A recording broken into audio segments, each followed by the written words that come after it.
Before you take the floor, sir, I'd like to inform you, honourable members, that he has given his notice to deliver his speech in the vernacular or the Vossa Vaviti.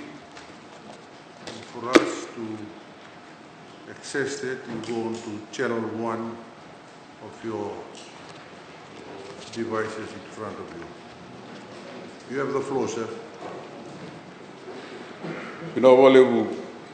Mr. Speaker. Honorable Prime Minister, Honorable Opposition Leader,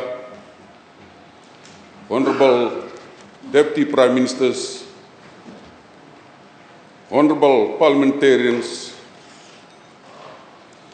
to those who are available here in the gallery and those who are watching from home in Fiji and abroad.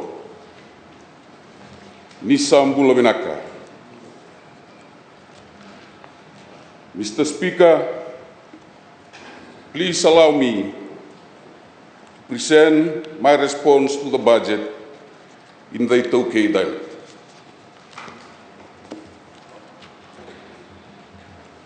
Au ngandrewa me uwasa e nanogu tokona na ituutua wakailavo. E savanda vorra weekenda na ivuke ni Prime Minister ka Minister ni lavo o Honorable Professor Biman Prasad e na ikatolu sangavulu ni tune e na mbakiongo.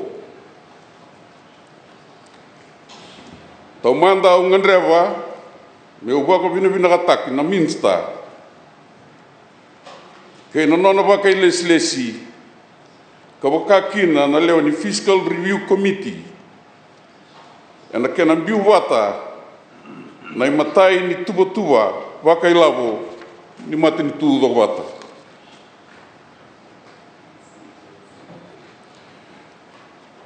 E ndondonu menda bawa vina kataka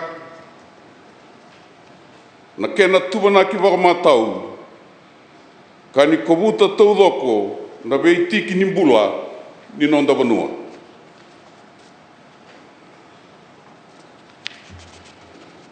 Mr. Speaker, e na senga wakandua ni ndua na ituva wakailavo ni ndua na matanitu me na sotawa taudoko na venga ngandre kede era ngandreva na leo ni vanua.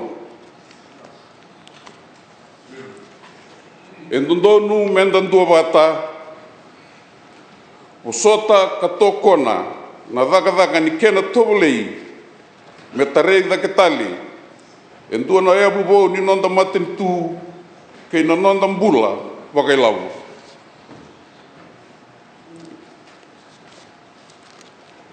Na kena wangangav taki e levu na ituva enda indai enda nangai tauda na kena vinaka enda veisinga ni mataka.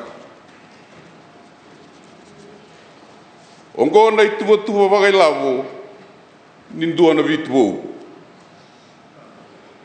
Ka menda veitau rilinga takavata na kena tarai dhake na mbula wakailavo ni nonda vanua. Mr. Speaker, ni mbera ni una tosoya ni nanongu wasa membaleta tambadagadaga Itaukei o ngandrewa me upaka vina kataka na wasa wakailavo e na vida na tambadagadaga wa matintu. E na tambadagadaga ni vuli na ndua rau wasanga vulka walu 0.2 na milioni e samai soli e na vuku ni skola sivi ni vuli veira na leo ni vanua e viti. Na kena sama imbokodi na nonra dinau na tels na le 5 sangavulka tolu na undolu vitu na rau na leo ni vanua kei na nonra vuvale. Na kena sa teku vutale na waka vulidi ni vosa kena i toba waka vanua e na vei korni vuli. Membaleta na tambadadaga ni bula.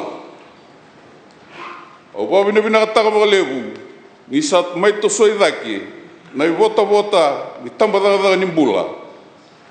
E na kena vei tuba ni vei ngaravi, raramba, ni leo ni vanua. Na kena waka vinakataki, na vei vanua, ni vei ngaravi tau doko.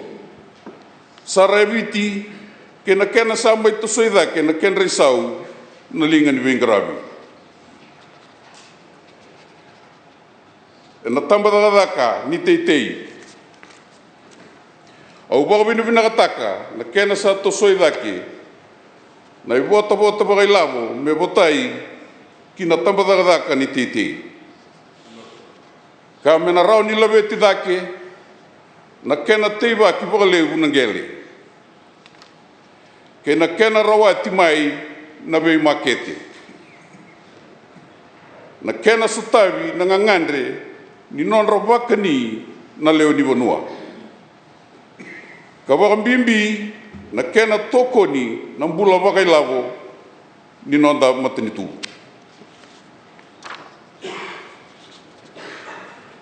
Na nonra garavi na marama na ngonda lai kay na social protection.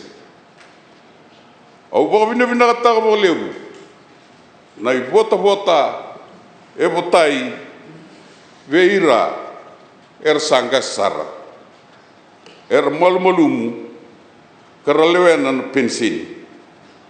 Au wakavina vinakatalanga e nonra na numi na marama na ngone lewa kay na ngone e na wasi wakai lavo sa tiunggoi matanda.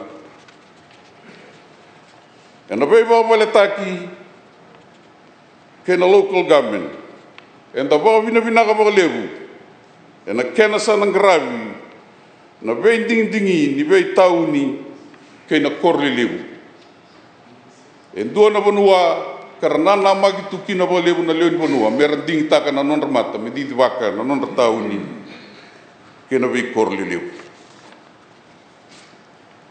Autor talanga na ngono binakango me wakavina vinakataka na kena na wakandamberi wakavinaka o iri na nonda era tiko e na vei tiko kasenga ni wakamatunutaki. Ka wili tiko e levu sara vei kenda na ngole mai na vei no anu kay na loma ni vanua. Mr. Speaker, au ngandrewa me wakareitaka na wakavina vinakalevu e na buku ni tuba wakai lavo ka didi waki kenda tiko mai e na loma ni ono na bula sauti. Sa mai ngaravi rao kina, levu sara na itavi ni vei ngaravi e na tambadadaga i toukei. Mr. Speaker, au dhavuta na wakavina vinaka e na ituva wakai lavo ni rona undolu rosanga vulkava, rosanga vulkatolu, rosanga vulkava. Sa mai tosoidaki na i vota ni tambadadaga i toukei mai na 5.1 milioni ki na tolusanga vulkawalu 1.1 milioni. E tumbu e na rosanga vulkatolu 1.2 milioni ni wakatautou watataki ke na tuba wakai lavo ni ambagi sauti. Sa wakareitaki ni kena sa tauri wakambimbi na kena laweti daki na mbula ni kawai toukei. Turanga na Speaker, e dua na i tuba levu sa wakanaamatakina na kena dike vitale wakavinaka e tolu na matambosi mbimbi e ngaravi kenda na kawai toukei. Wea na matambosi ni tambadadaga ni ngele marurui. Na vale ni bola ni vei tarongi vanua kei na ingoli. Kei na tambadadaga i toukei raramba. Ongo e wilikina na kena dikevi na lawa so e wauda na nonra tau vei ngaravi na tambana e tolongo. Sandondonu me vei sautaki, ka me salavata ke na vei mbole sa sotavitiko e na ngaunongo. E tolu na rau na undolu, ndola, e savangole e na kena gravi ni tambadagadaga i taukei, ke na wal ni vola ni vei torongi vanua, ke na ingolingoli. E na sau mga wata ki koea, na tambadagadaga ni ngele maruroi, na kena dikevi, wakavinaka, na vei tuva ni no na vei gravi.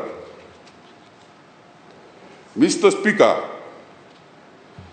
e ngandrevi, mentambau waka i tavi talenga, na nonda kau tamata, e na waka e ngataki, ni nonda i umbula. Ka me tasei dare kina, na non rambula waka i lavu. E na ea wongo, e angaravi kina, na matai ni non rambosi doko wata, na i tauke ni umbula e viti, ka watokai na i tauke Resource Forum, e na wula machi ni ambango. Wakavina ka wakalevu, ni sama i wili talenga, e na sasanga levu ongo, e na matambosi levu, ni mbula waka i lavu ni nonda vanua, se na National Economic Summit. Ka sa waka tukana, taki, e na loma ni tuva waka i lavu, wou ni ambaki ongo. E na matai ni ngauna, e na i tuva waka i lavu, ni tambadakadaka, e sa mbiu waka tiki kina, e duanan rau na undolu, me na ngarava na dakadaka tai kina na i taukei Resource Forum. Mr. Speaker, au waka vinaka, ni sa mai wando ni talenga, me sa soli mai e wana milioni, kina tambadakadaka i taukei, ka andau tiko e na wali ni vola nei wunilau.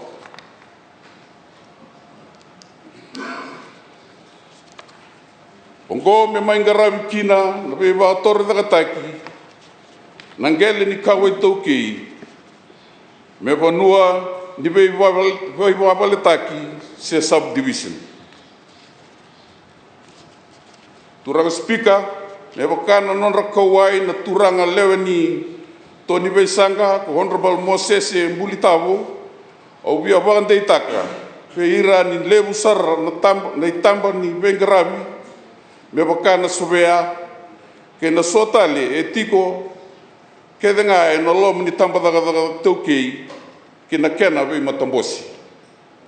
E sana wakararo taki, kina, na vengarawi, e so, kandau sau lewu, tu, ve ira na nonda taukei ningele, e na kena sangai, me wakatore dakataki, na nonragele. Sa tiko talanga e na tambadagadaga e ndua na dau ni didivaki, kangarava na kani bisnisi, me wakana i taukei trust fund. Me na wukeira na i taukei ni aumbula, e na kena wangangataki wakamatau na i lavu, ni vei wakatore dakataki. Sa ratu wakarau talanga na i wakaleslesi, wambimbi e na kena en rabi wakavinaka, na wakangataki ni lavu, ni vei wuke ongo. Mr. Speaker, e ndua na mbole levu, e stava tiko na tambadakadaka, wa i taukei sai koea, na nonrangandreva tu, na vei tiko waturanga e viti, na kena wamatatataki, na kenra yala ningele. Ka wakatelanga kina, na kena mbutuki, na vei ngele wakaturanga e viti, ka sembera tu ni mbutuki. Kena mbiu wakamona liva, na mape ni nonra vei yala ni koro. E wakandrendre takasara wakalevu, na dakadakongo, na nonra tou, se wakanga takatunga, na yaya makawa ni sovea, na neto tambana ni mbutu yala ningele ni vei torongi vanua. Au wawena vinaka, ni sawara utahitu, e ronan rau 5 na undolu, me na woli kina na yaya wabou, ni non ratou vingravi. Mr. Speaker, e senga ni na taura wa mamanta na maten tu do bata na kena laveti na mbula ni nonda vei korokoro. Sa o tiongo e tinika lima na embaki kasanga ilesu tale mai na village improvement scheme se na ilavo ni kena wa vinakataki na nonda vei korokoro. Sa whakarautaki e nei tuwa waka ilavo o e $2 milioni na dola me na ngarawa na dagadaka ngo. Sa na dhau mai o irina leo ni vanua e na ndua nei katolu ka na itavi ni maten tu e rua nei katolu me ngarawi kina na vei wakatora dagataki ngo. Me una wangolea na isau ni tarua mai na Honorable Maharaj ke tau na vei ngarawi watatiko ke ira tau na Rural Maritime Development ka na vei se mai tisuko na vei bukei e ruango karana bukei telanga kina o ira na nonda era tiko e na settlement. Mr. Speaker, e sa mai wandonia na mbosiado na kena waka thokotaki e ndua nei tuwa membaleta na kena wātora ragetaki na kawai tau kei. E ndambe na wānana nuongo e na kena tatanra taki mena eado na ngauna sa na lailei sara na whakararawi ni kawai tau kei kina matani tū. Kei tau wambauta ni na rau. E tiki ni tuwa ngo sai koa na kena na tau iawu e ndua na nondambangi. Ongo mena bukea na kena tau iawu taki se wātora rakataki na nondambula e na tambana ni business. Sa wārautaki kina e ndua na rau na undolu me na ngarawi kina na kena dikewi se feasibility study na wakanana nungo. Mr. Speaker, na vei tuwa kede ongo mai dake e na senga nianga ke wakai lulunga na mbula ni vei liutaki wakabanua. Sa lutu sombu tiko ngā na vei wakatange tengende ni nonda vei liutaki wakabanua ka mea dhoba mai na ngonongo e sivia ni 5.3 na pasente ni tutu wakapanua e re salala tunga. Sa kena imbale ni sivia na vei mama ni vei korokoro e witi ke na nonda kawatamata e salala tunga na vei liutaki wakapanua. Ongo na iawu tu ni nondambula wakawiti. Sa mbimbi kina na nonra bukei ko ira na sa tawana tiko na nonra itutu kangarava tiko na kena itavi. E na ituwa ni ambaki waka ilavongo era na taura kine andona nrau nandola e na vei vula na vei liu ni abusa karsa wande itaki oti me bukea na nonra vei ngarawi. Mr. Speaker, sa mai tu soidake na kenrai sau na turanga ni koro kei na mata ni tikina. Sa andua na daga leu sara era ngarawa e na kena sasang taki na mbula ni ndua na koro se na tikina. E senga ni taura waka mamanda na mbimbi ni nonra vei ngarawi. Sa mbiu tiko kina e 2.2 milioni membaleta na kenrai sau.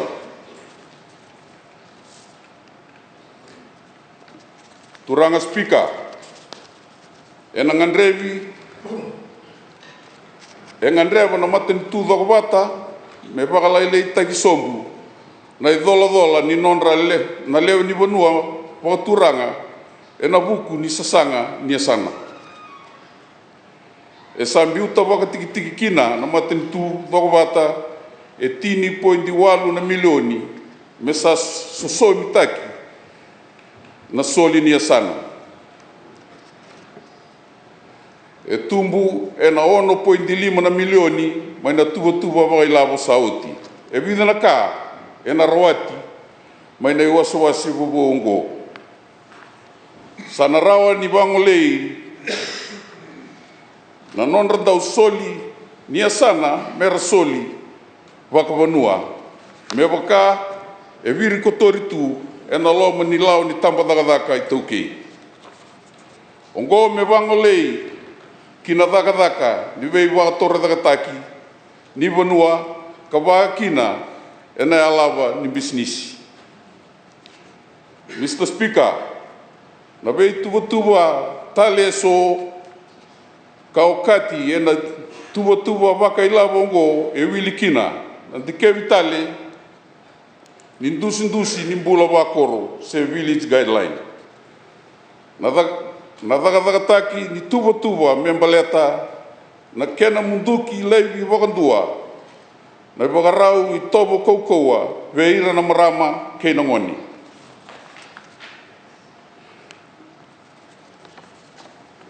Tau ia butaki ni programamu ka wakatokai me Community-Based Integrated Natural Resources Management Project. Ka wakalea butaki na tambana ni vei tarongi vanua kei na ngoli. Mr. Speaker, me wakau sa wakareta katou manda mai dake e na senga ni rawa me na sotavi kede na ngangandri ni leo ni vanua e na i tuva wakai lavongo. Ia sangai kena i teku wongo me sa tavodiani kina na wanga ni vengaravi ni matani tu dobata.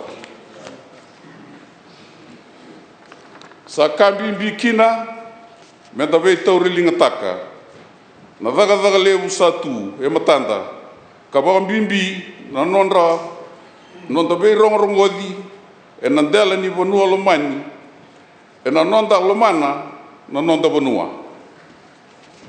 Au via wakandai takatalanga wana i liu ni to ni beisanga ke na nonda i lawa ni na anravi kangarau ni sarwa binaka na kena waka ingataki na vei vota waka ilavo ni dakadaka ni tampa dakadaka i tauke.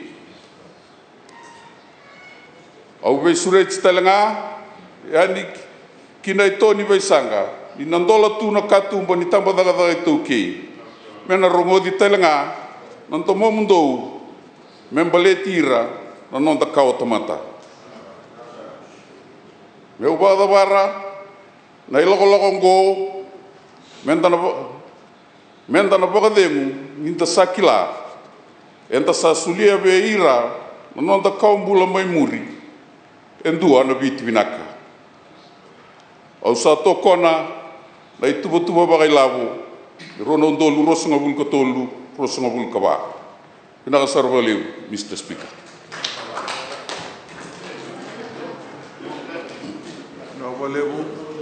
Thank you, Honorable Feremi Vasu, for your contribution.